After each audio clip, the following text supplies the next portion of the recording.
What is up, DIY fam? You're watching Rent This Flip That, and my name is Zanone. Now, we are back out at the AC01 remodel, and I am up here working on this today.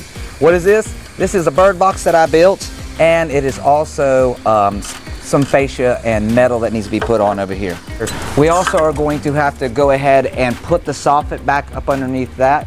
But I went and took this off. I straightened it out as much as I could. I got it spray painted. As you can see over there on that side, I've already spray painted that metal over there, taken it off and replaced it. Now I just got to put this one on and somehow go up there and spray paint that one that's close to the roof without getting paint all over the roof. I think we can probably handle that. Just, you know, a couple pieces of metal, you know, paint tools, paint stuff. All right, so anyway, over here, if you'll take a look at this, I have this electrical wire, and I'm guessing the electrical guys are trying to put a floodlight right here. So I'm going to go ahead and put a block here flat. I might as well just go ahead and put one long ways. I don't know, because they stuck those big long boxes up in there. I don't know if that's what they're using or not, but anyway, maybe I'll do both. Give them an option, huh?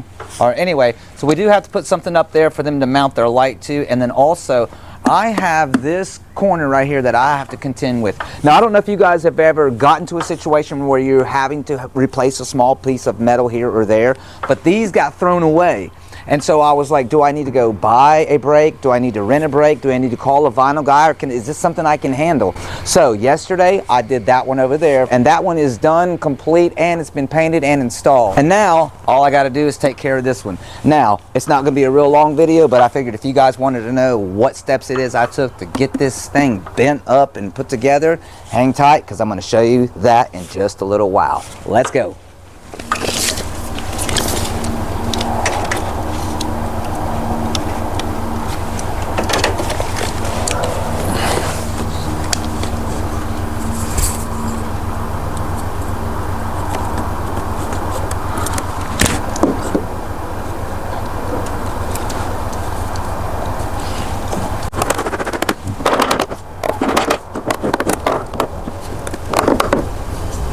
Goodness gracious.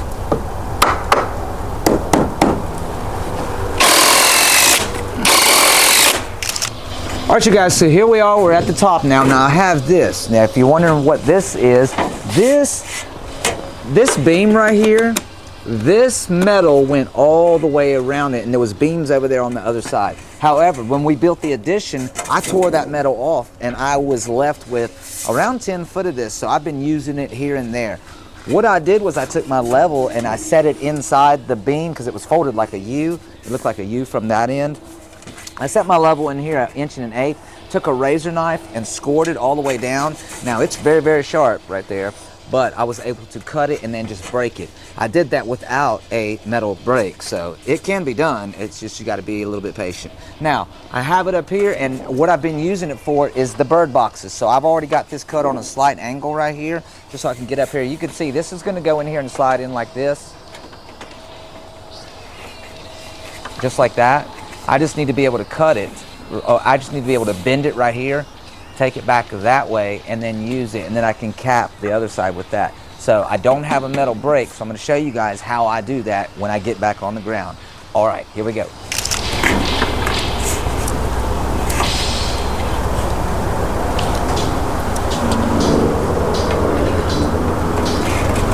All right. Very nice.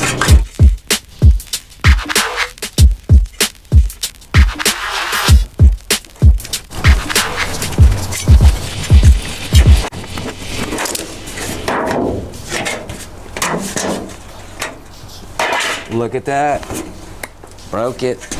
Now over here on this one right here, I'm just gonna score it slightly so I can bend it, but I am gonna, where that line is.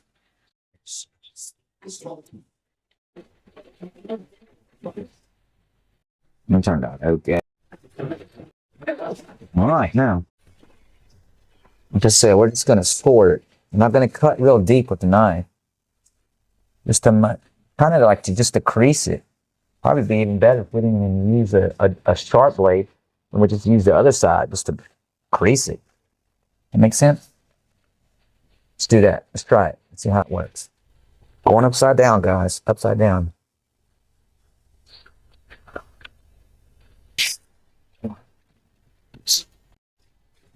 All right, see how it works. Woo, look at that. Maybe able to take that one beyond. Yeah. This ain't working as good as when I actually cut it yesterday. But I'm gonna put the speed plate in today.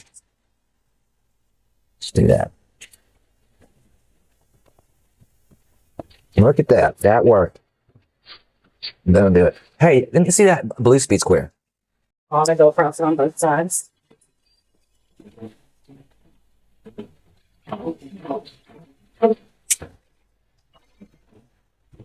That's going to do it, guys. Now you can see our 45 underneath, so we'll have to bend it back out and then squeeze it back in. But I'm going to get it real good and tight right here on this corners here. Now, like I say, I used my razor knife to score it yesterday, and it worked. But you got to be careful. If you bend it too much and then come back, it will snap on you. But we didn't cut it at all. So here's what I'm talking about. I'm going to bring it back, slip that up underneath there. Then we hang it up at a corner. It looks like that. All right. All right, guys, take a look at this. I'm getting up close. You can see it. I don't know if you can see that or not, but what that is, that represents the soffit area right there. So what has to happen is once this goes up the back side of the bird box, a little flapper will come back over here and cap off the soffit. Not exactly how tall that needs to be just yet, because I may need to put a piece of soffit up there and measure. But I'm going to do that next, so hang tight.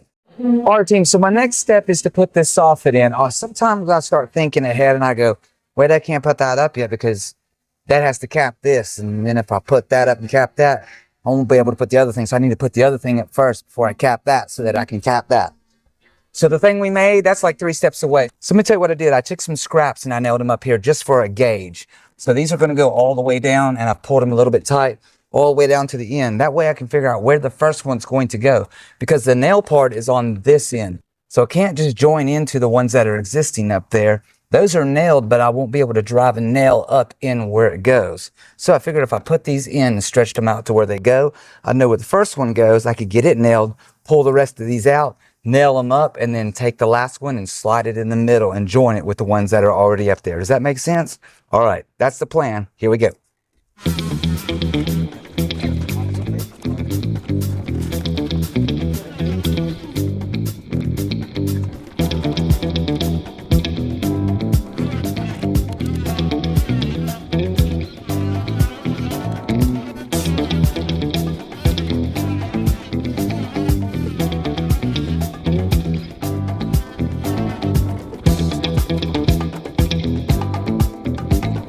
Well, team, as I stated in the beginning, it's not going to be a very long video. However, it takes me quite a while to get a video out because there's so much going on the remodel. When it's time to quit, I just like to rest. But I did want to get something out to let you guys know that we are still out here and to give you a little bit of insight on the progress that's going on. Trust me, we still have countertops, we have tub surrounds, we have flooring, we also have trim. So if you guys want to follow the progress, I suggest you become part of the DIY family and go down and hit that subscribe button and make sure you turn on notifications. And hey, if you enjoyed today's presentation and some of the tips that I showed you, help me out by going down and smacking the like button. It only takes a second, but it definitely helps the channel, and I do appreciate it. Alright, you guys, that's going to do it for me on this one, and I hope to see you on the next one. Until next time, take care and stay safe. Peace.